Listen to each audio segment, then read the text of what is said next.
Coming from a background of always being bold from when I first seen a drum set and being able to be like, yo, I can play that.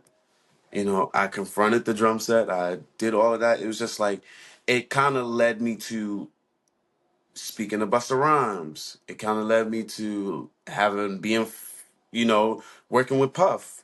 It led to, you know what I mean? It's just like my production is bold, my creativity is bold, and I feel like that confronts the listener, that confronts the label exec, that confronts, you know what I mean? So many people, you know what I'm saying? Like being bearded is a one of a is one of one. There's only one. You get what I'm saying? So it's like it, the whole bold and confront thing is like that had a lot to do with why I'm in rooms, being able to feel like I can be in the room because I have to be bold. You know what I mean? I have to be like, yo, I can get in it. What? Hey, listen to this beat. Boom, dun, dun, son, that shit is crazy, son. But it's like that like everybody can't be bold, and people don't know when to be bold. A lot of people are bold at very awkward moments. Like it's just like you shouldn't be bold, there, bro. Like, so it's like it's really like I feel like it was ordained for me to be bearded because of what God's written for me.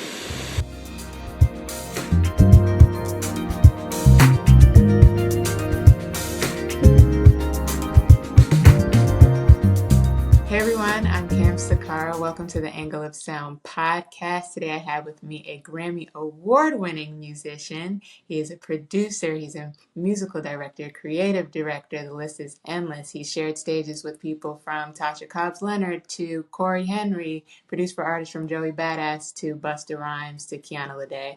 And he's here today to share his musical journey with us. So I'd like to welcome Bearded. Woo! Where's the audience? They're not here, they're going to see it later. Oh, good, good, good. Yeah. How's But everything, Cam? good.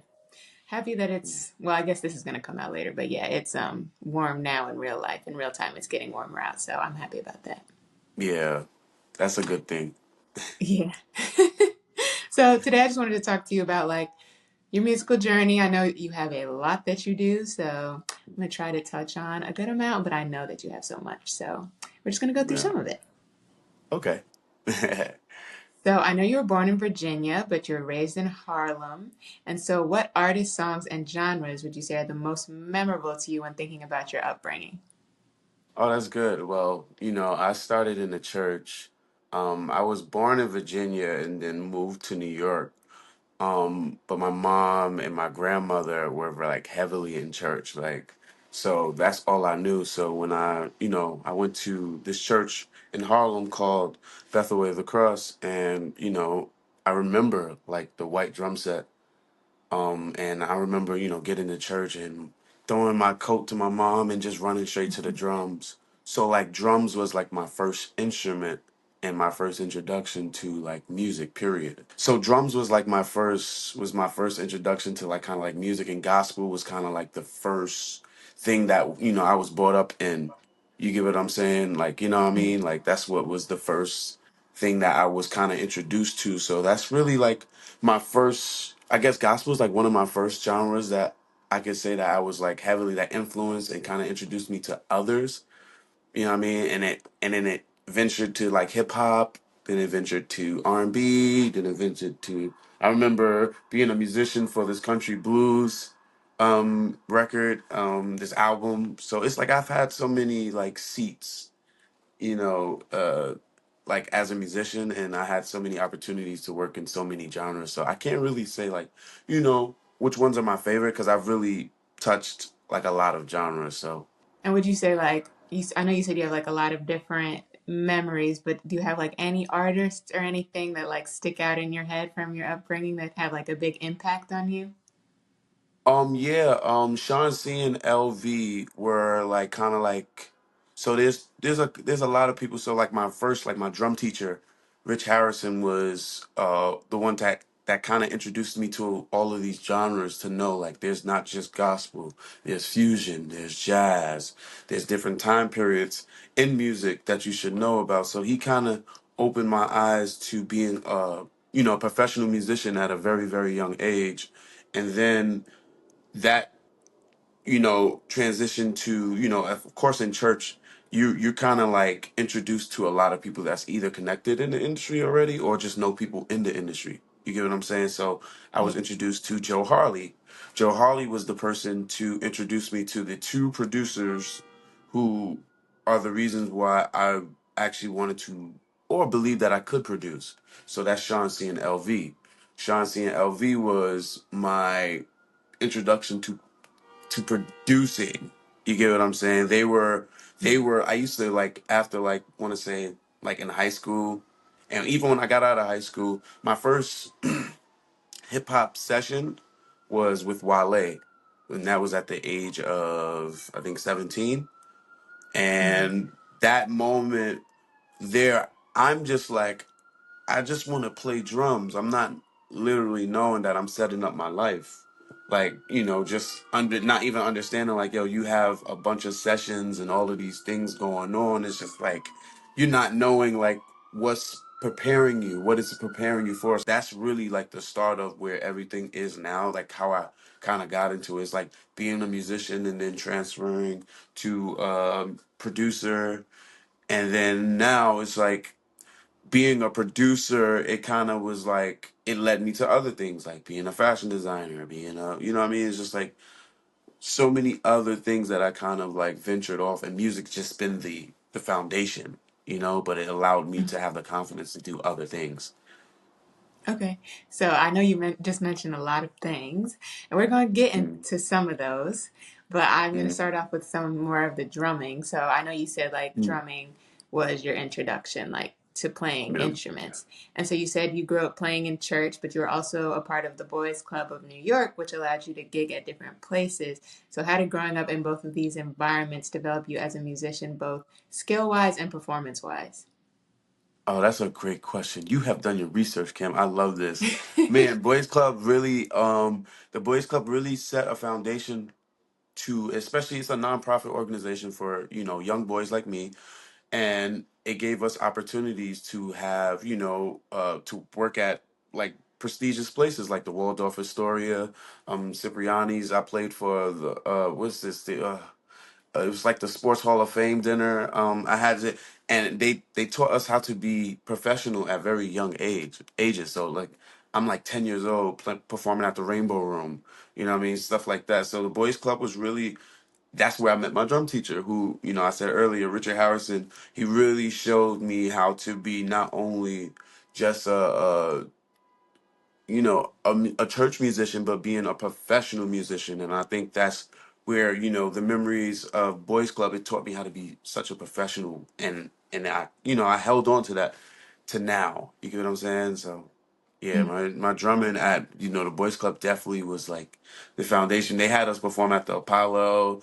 It's so many places, like, what I mean, that I was just like, whoa, like not knowing, at a young age I was experiencing that. So now it's like kind of like I was doing that I was doing that at 13.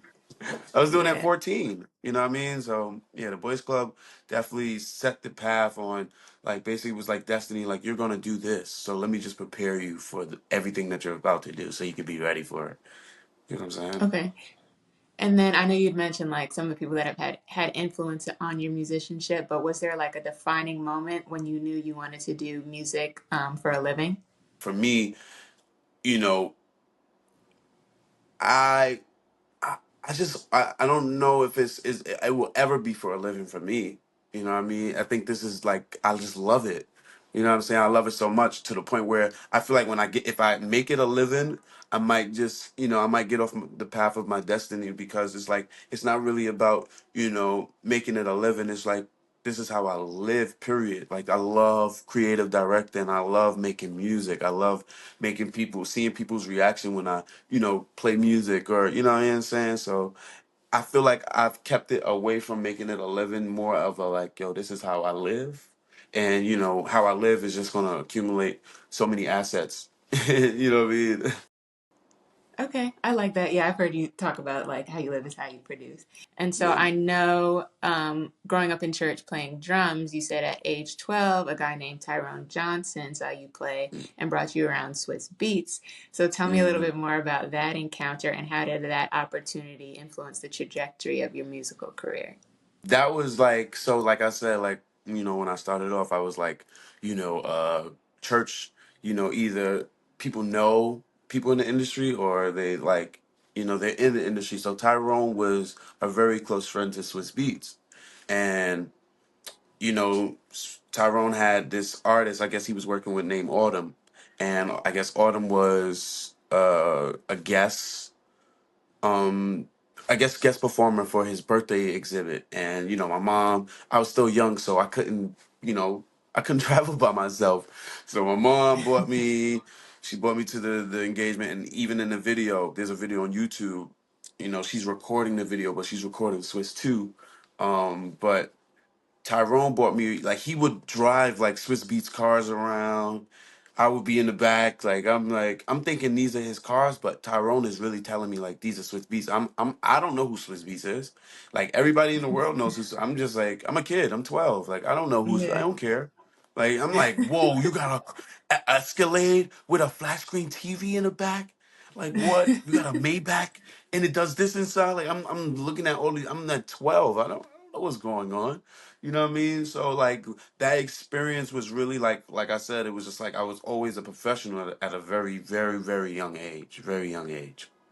And then I know you had mentioned earlier you worked as a studio musician with Wale at 17 on his The Curse of the Gifted project, and you talked Yes. about like that being your introduction to production from the producer Shanti and LV. But you also have spoken about in other interviews that that's when you started to pay attention to process, like the creative process, from like Hmm. seeing how studio sessions are run to working with musicians. And you say everyone's process is different. So, walk me through the formation of your own creative process and what knowledge and experiences did you draw from to help build it out? So, my like, all first things first is in the studio with me. My process is really make sure the energy and the vibe is right in the room. Before you start anything, make sure your energy, the engineer, the sound engineer, whoever, the recording engineer, energy is right. Whoever is helping, the interns, make sure their energy is right. Whoever you're inviting in the studio, their energy is right, because that can really tarnish the moment in the Mhm. studio that you're trying to, create. And, that's the first thing.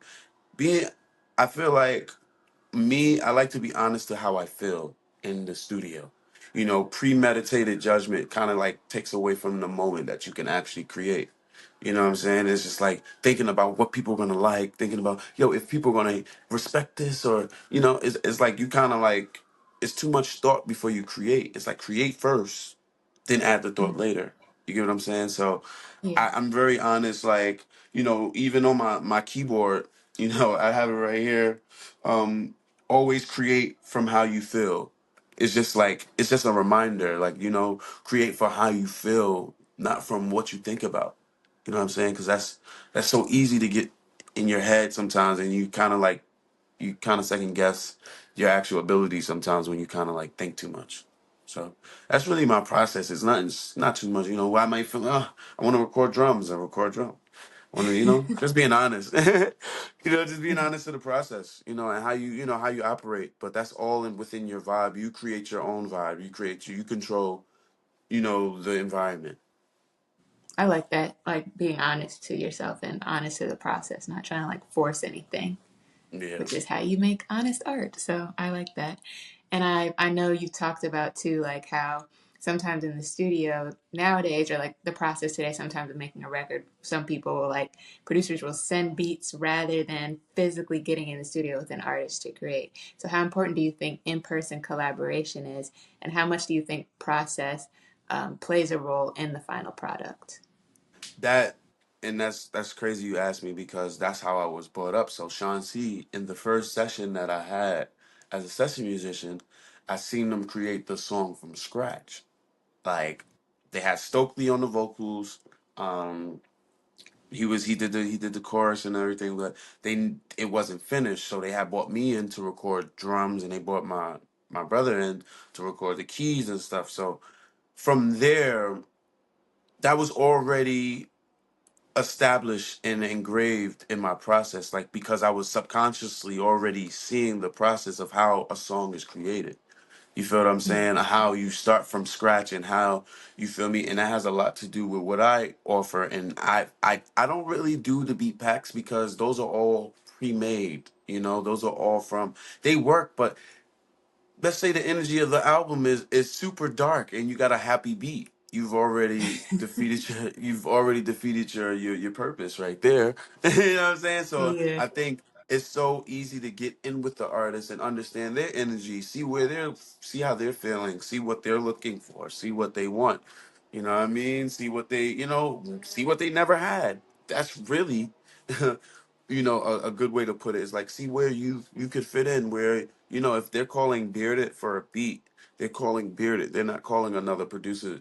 They're not calling me to do another producer's job. You get what I'm saying? They're Yeah. calling me to be me fully, you know. Yeah. Okay, so you're very honest to the process. Same thing. Yeah, yeah, yeah. Very, very, very, very honest.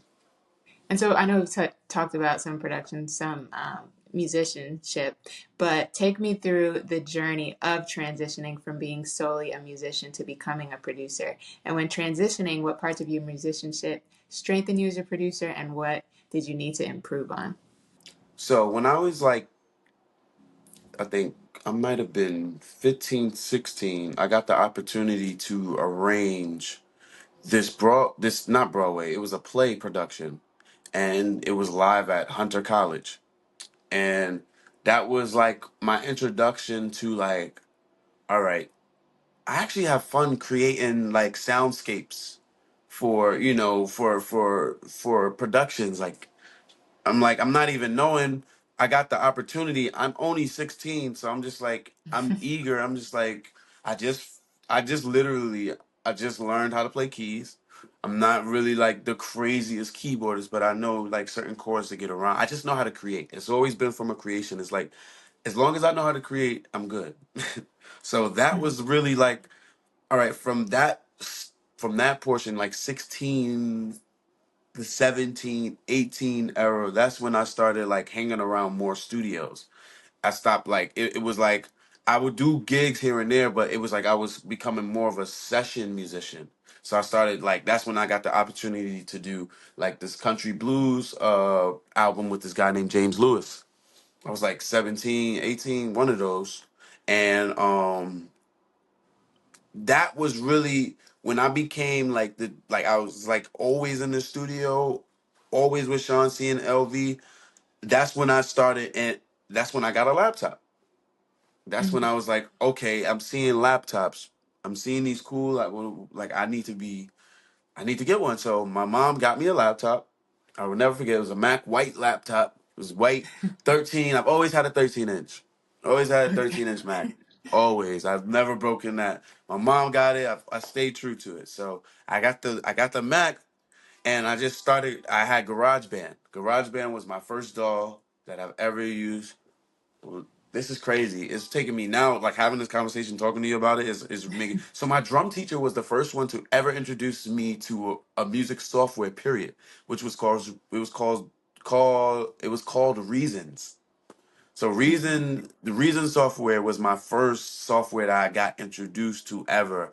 I used to be in the drum class, like literally messing around with the Reason.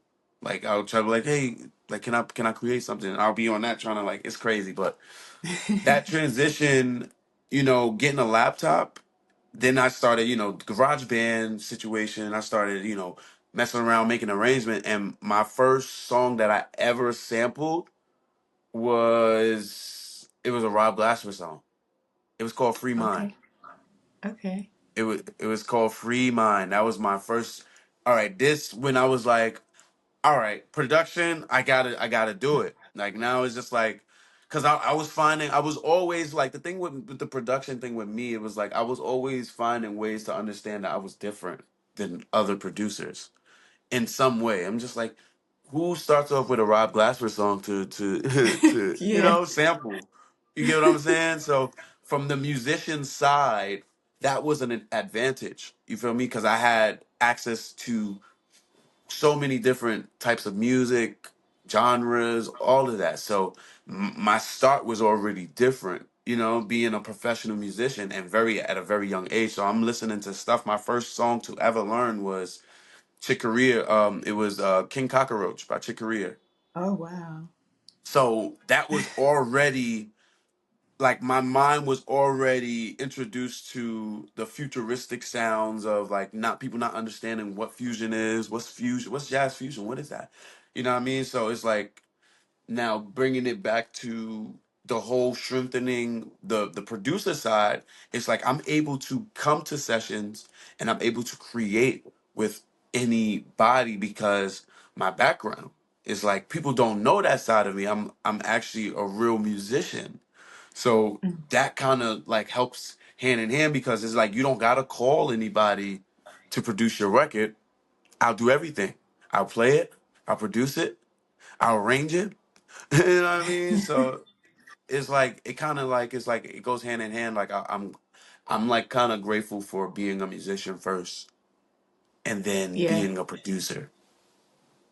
Yeah. Okay. So that definitely strengthens. Well, yeah, I feel like being a musician definitely strengthens people as a producer because you kind of are coming from a different knowledge. Like you know more what you're doing and you have the freedom to like Hmm. experiment and stuff. And so you said you Yeah. started on GarageBand and then Reasons. And so looking at your setup today, can you walk me through like your software, like DAW plugins, then hardware, speakers, keys, etc.? Got you. So right now I'm using like a bit of a lot of things. I've been, you know, it's funny that you asked this too because my first keyboard that my mom ever got me was an Akai 88 key MIDI board. I mean, it was heavy. And I told my mom that I wanted a keyboard because she seen me taking production serious. You know, I'm like 17. I'm like putting things together to make like to hold my speakers. I don't even have the money to get speakers, so I'm taking my dad's Bluetooth speaker and I'm connecting it to whatever my computer and making all the noise. And my dad's like banging on the door, like, "Hey, hey, hey, turn it down, turn it down." Like, I mean, upset. I'm like, "Yo, what do you want me to do?" I don't have headphones. But my mom, Oh, going yeah. back to my mom, got me this Akai board, and now they sponsor me, and it's like kind of like Akai. I've been like making this whole thing with Akai, just understand like not even understanding why I was so involved with Akai products before I was like now associated with them, but I use Akai, I use Atoria. I love Atoria. I've been using Atoria for a very long time. Like Akai and Atoria are like now my partners. So it's like Mhm. it's kind of interesting that um you know that I'm in this space now when I've been like kind of like using their products. I use Logic Pro according to Logic. I use Native Instruments.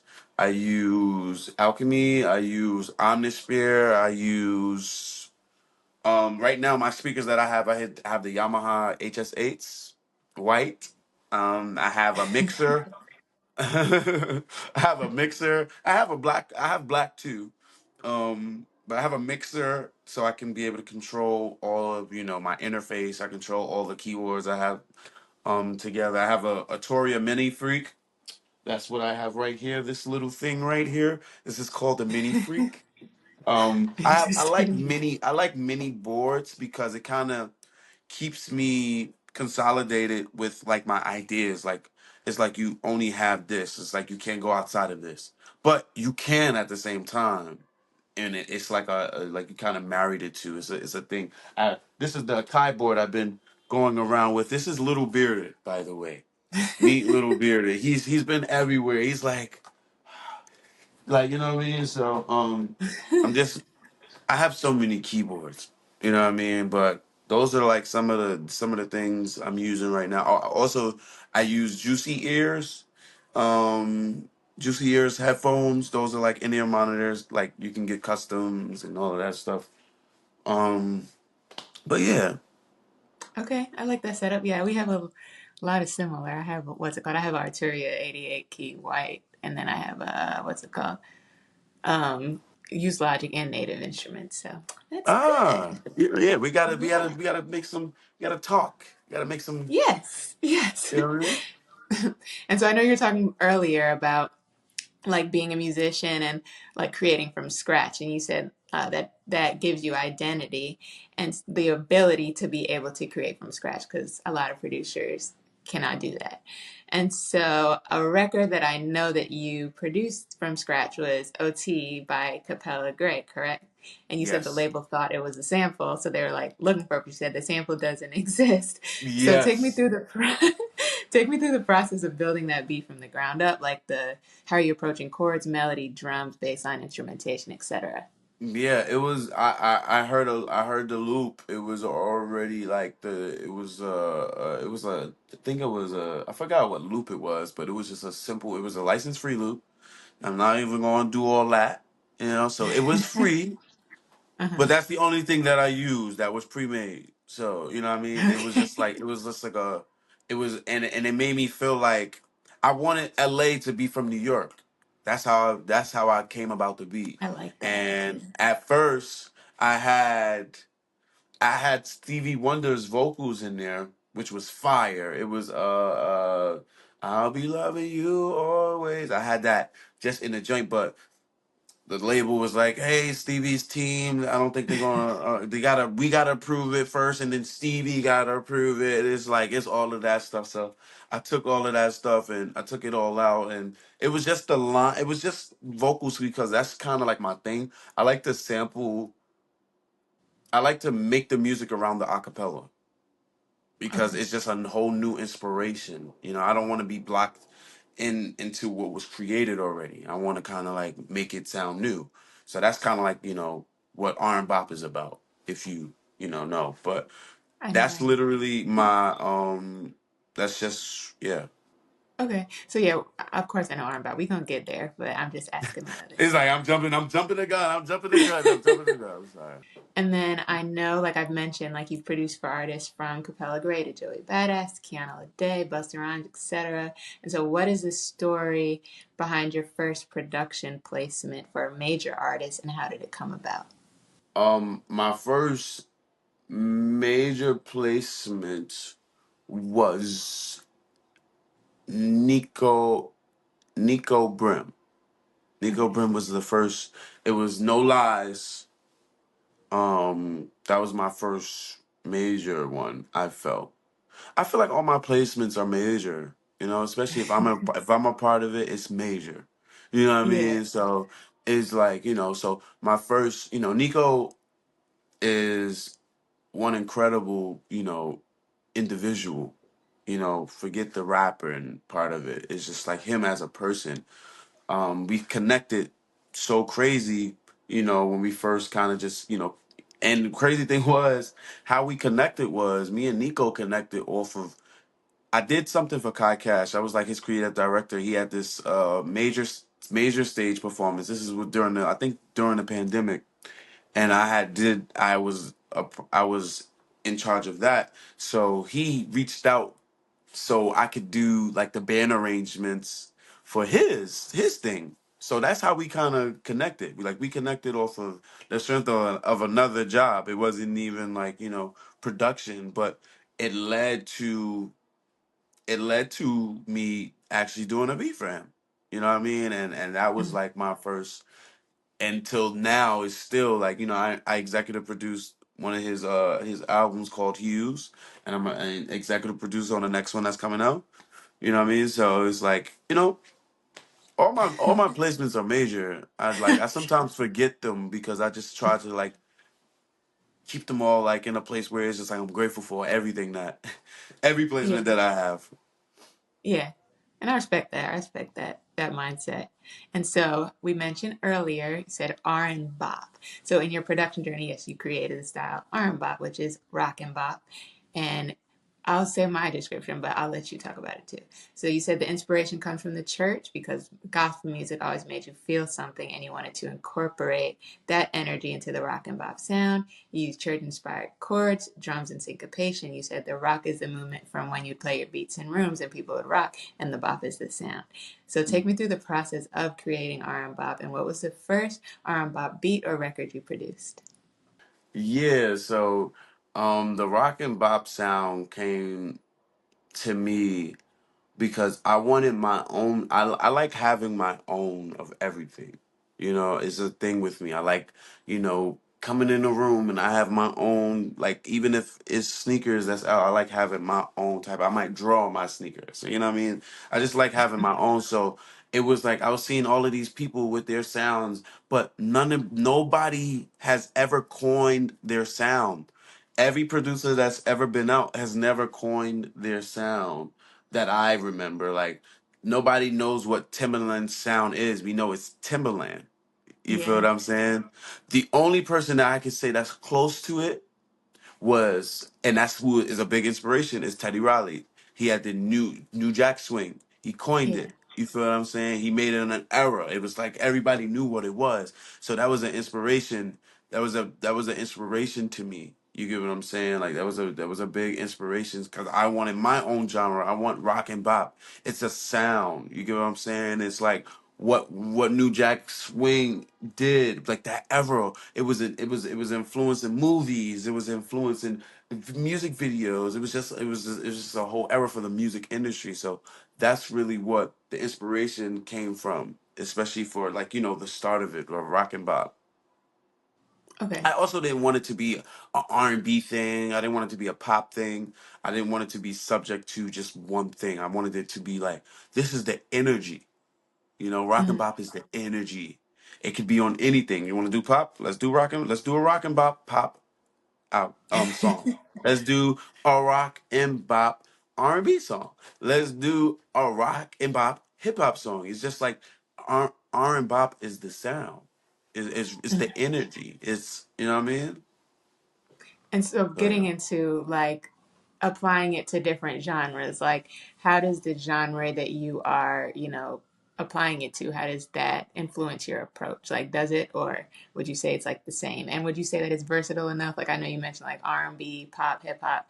Can it like be applied to something like a country genre or absolutely. It's okay. why, because I'm a musician that's, worked a lot of genres, and that's also too um a thing that I didn't want to be limited to I didn't want to be limited to what I'm capable of. You know what I mean? I don't want to be in a space where, yeah, RnBop can't, we can't call the RnBop guy. He can't do country. Yes, he can. Call him. I can produce the greatest country album. I think I can. I know I can because I've done it. You know what I mean? So, And then, so like I said, the rock is the movement, the bop is the sound. So, from a musical standpoint, what elements does the bop need in order to make the listener rock? that's good. So the bop needs that heartfelt, it needs them heartfelt chords.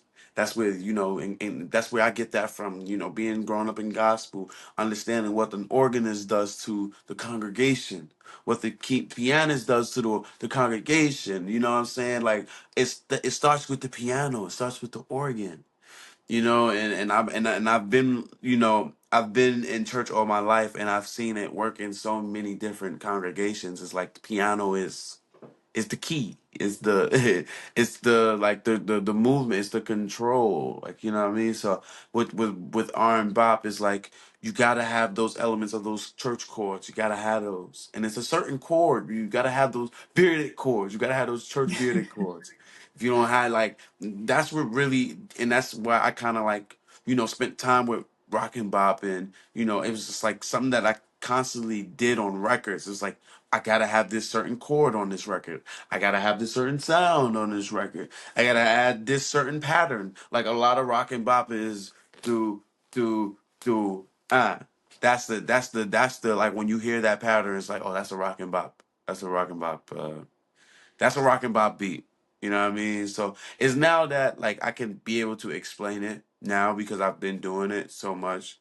But I was just keep like people were like asking me like what's rockin' balance? I was giving like a whole bunch of answers, but now it's like I can explain it. I can explain it now, you know, being that I've done it multiple times. Okay. And then I know you had mentioned earlier, like you say, one of the things you say is how you live is how you produce. And I mentioned process earlier from a creative standpoint, but you've also talked about personal process and like staying true to the process of being and becoming and constantly evolving. So, how has the continual process of becoming played a role in the evolution of your sound? Well, you know, it's just like, you know, you gotta understand the process. That's how you become. You get what I'm saying? You have to understand, like, okay, especially like with me, I've sent my beats. I've been in so many rooms, sent my music to so many people, and it's the right people, but not the right time. You get what I'm saying? Yeah. It's like that is very important. It's like understanding your season, and that's why, like, you know, my relationship with God has strengthened because it's like He's in control of everything. You know what I mean? And why not be close to Him if He's in control of everything? You get what I'm saying? So it's like in that season of my relationship taking that serious, a lot of things just started making sense, and I started realizing my value in a lot of and even the things like, you know, the courage that I needed. You know, I didn't have the courage because I was around a lot of people that didn't believe as well. It's like, you know, you got to see your surroundings as well. Like that has a lot to do with your destiny. You know, it's just like who you have around, like who's pouring into you, who are you pouring into? Do you have people to pour into you? You know, all of that stuff because you got to understand, especially when you have something special, especially your gift, like you gotta have covering.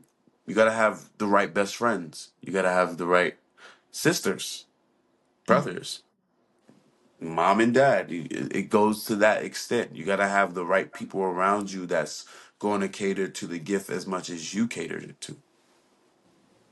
I love that. And you're like, it's deeper than me. Yeah. You're like, Yeah, it's super deep. We could be here all day just off that alone. That yeah. question. And so I know outside of, we talked about it a little bit, but outside of being a musician and producer, you've also scored two motion pictures. And so in scoring these, you know, you're using instrumental music to evoke a necessary emotion, call for in the scene. So first tell us like what the pictures were, and then what would you say is the key to pinpointing an emotion and creating it sonically? So, the two pictures that I scored was the first one was B-Boy Blues, directed by Jesse Smollett. Um, the second one was called The Lost Holiday, directed by Jesse Smollett. That came about, you know, Jesse hit me. You know, I've worked with Jesse as a musician. Mhm. When he first was like working with Empire, he did Good Morning America, and I was able to be his drummer. And then after that, I went on tour with him. You know what I mean? So it was like that's my brother, man. We worked on records together, like so he from that relationship alone, he was just like, "Hey, have you ever scored a movie?" I'm like, "No, I haven't." He was like, "Can you?" I was like, "Yes, I always wanted to." Like I just, you know, I always wanted to do that. So from that relationship, it just branched off to like other opportunities. You know what I mean? And then, you know, there's a third movie in the work, you know, that, you know, we gotta talk business and that stuff will be handled. Now, but that's, you know, is those that process of our life is a movie every day. So it's like you're putting music to it, you know? So it's like how would you react to when you're mad at somebody? How would you even create music? It's just like you make mad music. So it's just like scoring is that. It's just so honest. It's like Yeah. this person and also it's an audio illustration, so you got to also understand what the director is trying to, you know, depict in the movie or this scene or this moment. It's really moments that causes the score to be a great score. It's because you kept moments flowing. You kept moments like you kept the listener or whoever the watcher very intrigued. They might have been more intrigued by the scene, by the music more than what was being said or acted. You get what I'm saying? So music has a lot to do with a lot of like movies and how it flows and stuff like that. So doing two is just like I can't wait to do three. I can't wait to do I can't wait to do like Lego movies. I can't wait to do all of these Disney movies. I can't wait to be like Bearded was the, because I know that's gonna Yeah. happen. I know it's gonna happen. I know it. Yes. Yes, speak that. Yes, I believe that too. And it's like I think everybody that's like watch movies, if you like watch them on silent or something, and it's like doesn't hit the same, or if you watch Hmm. it with your eyes closed, like even when I think like scary movies and you can like hear the music and you know something's about to happen even though you can't see anything. Hmm. So, um, but I know you're also a creative director. So you said you're a creative director and musical director for Capella Gray's Terribly Responsible tour. And I was a tour manager. And tour manager. Okay, so just lots of things. And so I know, like, for the Terribly Responsible tour, the album that came out before that tour was By Responsibly Volume 1, which you also produced on that album. And so, as someone that has your hand in so many parts of the process, when you're on, like, the first step of the creative process, are you already envisioning the final product, or are you just locked into that step that you're on? Yeah, I'm already envisioning like even with because I was executive producer on Capella's Vibe Responsibly um album. So already it's like I'm kind of like cheating. It's like a cheat code because I'm just like I was involved in the process of making the album and I had Mm. majority of the production on the album. So I literally could see like where I know the person. I know Capella. Capella's my brother. I hang out with him. Who would be the better? Who, who else would do the job better than me? You get what I'm Yeah. saying? Like, so it was like kind of like that was the first kind of like, but that wasn't the first. That wasn't the first creative direction that I was a part of. You get what I'm saying? But in Mm. order to like understand how it goes, it was like that was like the first like major one that I had like. It was like a venue. It was a tour. You get what I'm saying? So it's just that process is for me. A creative director is a creative director. Like it's just being creative. Like what can you do to the show? What creativeness can you bring to a show and for an artist? Like for an example, say if an artist name is Subway Joey, right? As a Okay. creative director, how can I bring Subway Joey to the stage, right? All right, my Hmm. mind is already turning. Subway Zoe. I'm already looking at themes of Subway themes. All right, cool. We got that. But what's going to bring the audience to Subway Joey? It's the moment. So I might have a prop where he looks like he's on the train, right?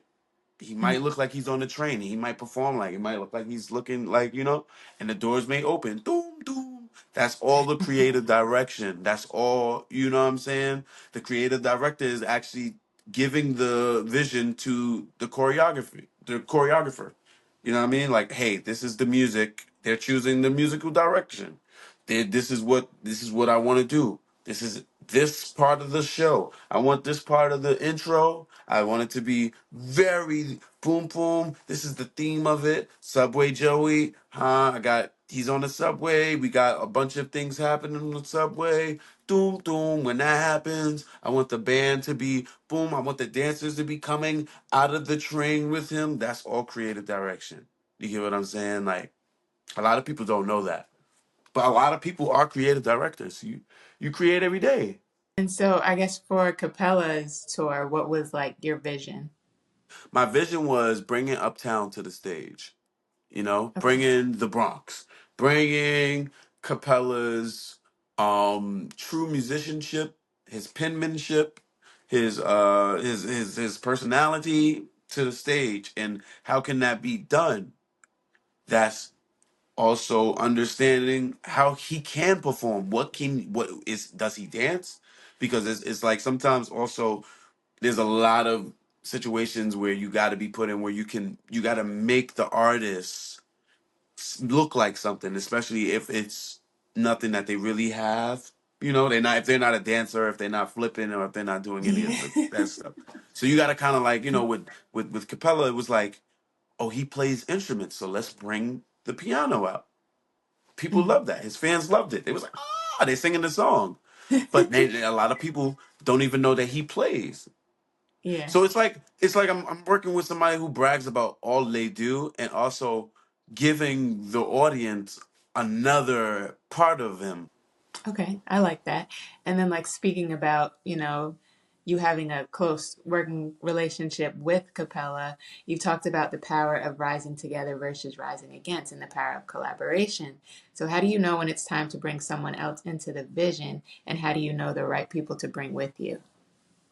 Well, the right person is always God sent in some way. He always gives you some way, and he makes you either reminds you of someone, or he'll bring you in the space of someone. So I usually call on somebody when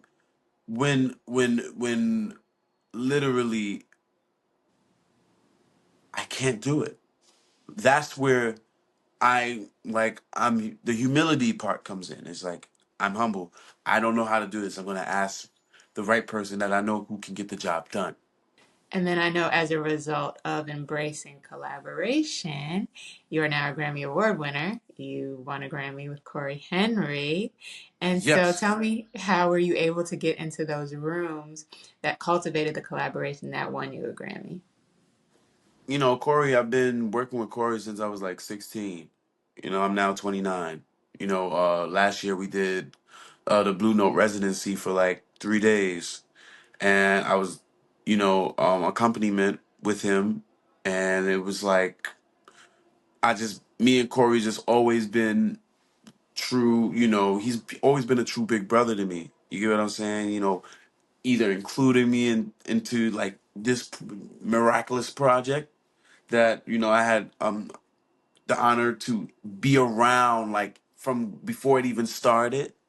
The first process when he wanted to decide, when he decided to do a church album, and it was just like, it's all a part of the process. That's why I just like I'm very honest to the process, because it will make sense if you understand time.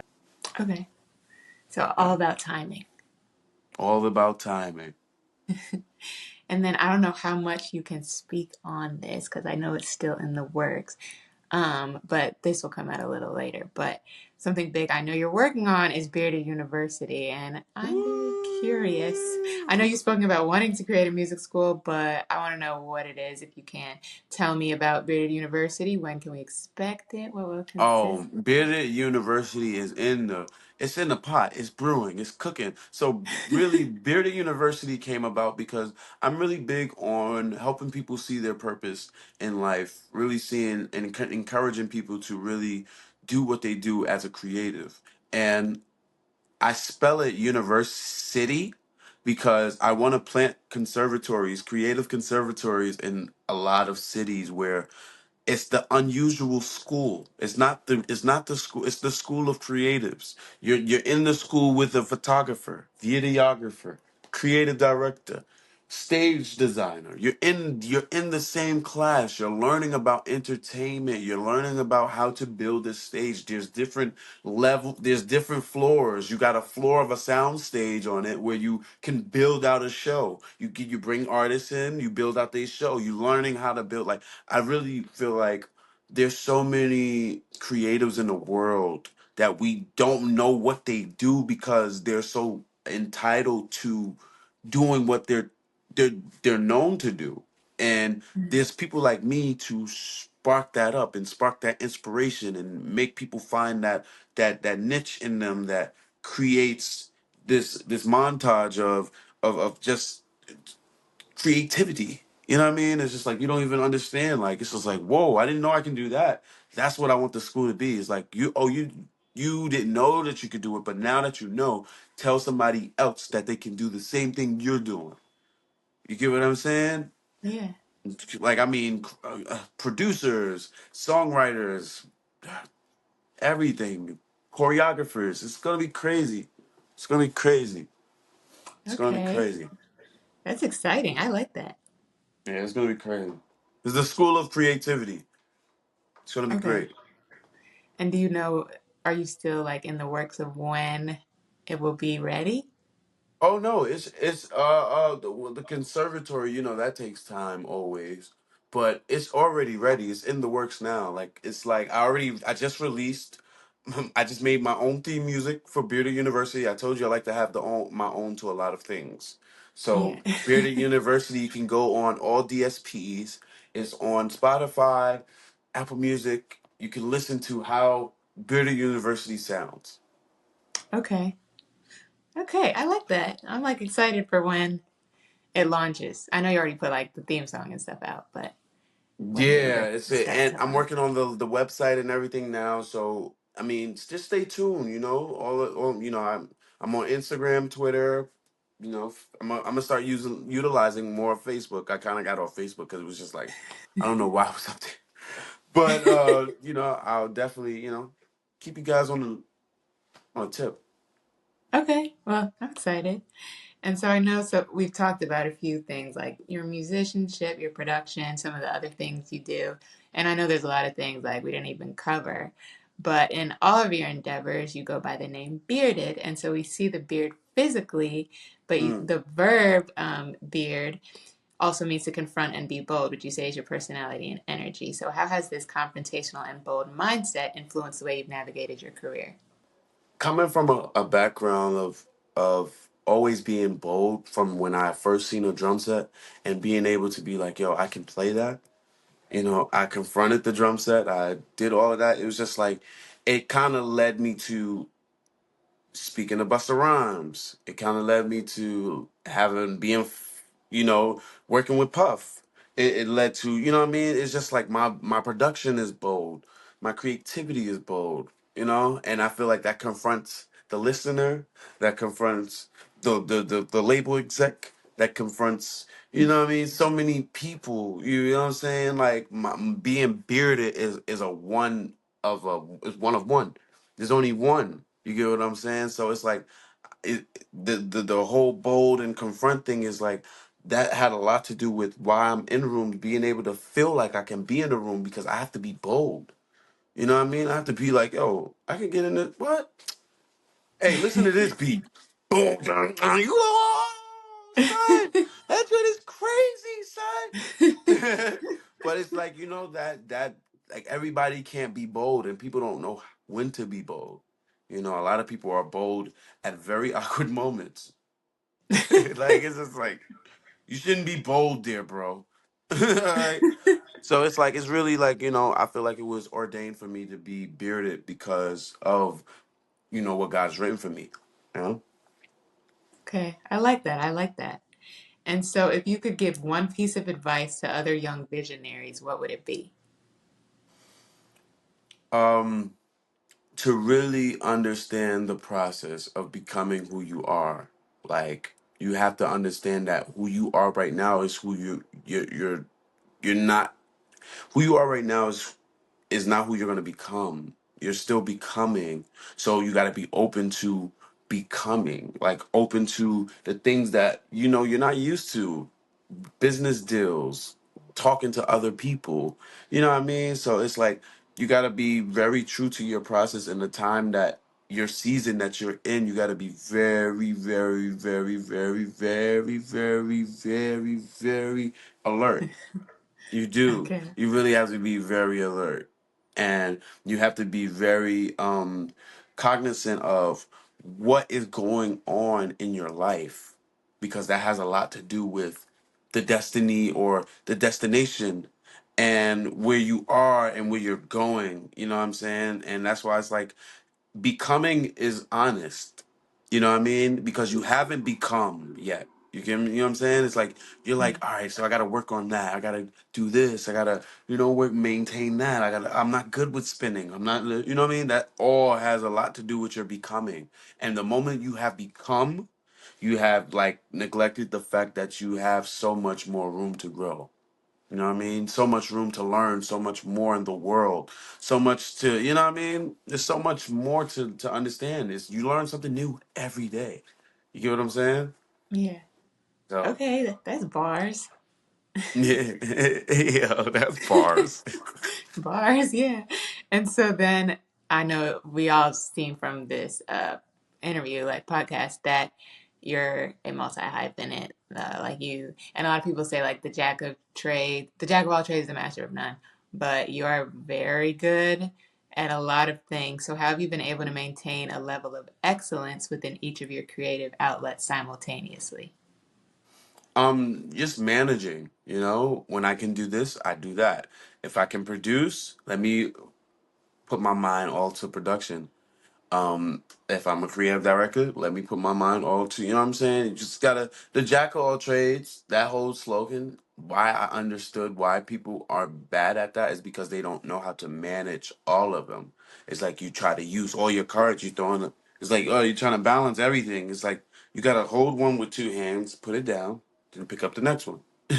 You feel me? You gotta get the keys. You gotta understand what the keys are. Like a lot of people are, they're capable, but not chosen. There's a lot of people that are chosen to do that. You feel me? Because if that was the case, everybody would be jack of all trades. Everybody we would need for nothing. You know what I mean? Like, but that's not how God has made it. So yeah. Okay, I like this. You're preaching like low key. So I like that. And then as someone, I know you literally wear a lot of hats, but you wear a lot of hats creatively. So what would you say is the ultimate goal? The ultimate goal is just to make the best product in whatever it is. And the best is, I feel like how you make the best is if you are the best. I feel like I am the best.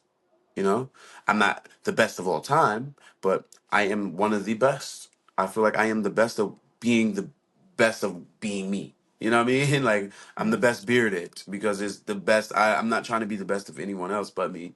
You get what I'm saying? Like I'm just trying to be better, the better me every day. So being Like true to you. true to me is that's the thing.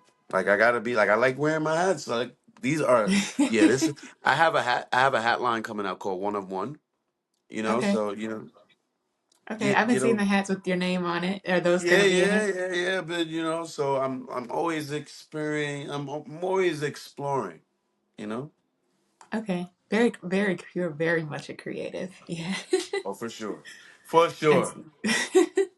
and then lastly, what's up next for Bearded and where can we follow you on socials? I feel like you just gotta stay tuned. Like. It's so much going on. What's next? Like I'm doing like brand deals with these companies. It's just so much. But I will say, you can follow me and stay tuned at Instagram at Bearded University and Bearded Music on Twitter. Facebook is Shawan Andrews. That's my actual name. Just told you guys a fun fact. But yeah, yeah. Okay. Oh yeah, Bearded TV on YouTube. Okay. Okay, so that was a lot of different things, but we will write those down so that everybody knows where. But Yes, thank you so much. This is great. So I like you have so many things going on. Oh yes, and then okay, so I'm gonna stop this recording, and then I have a quick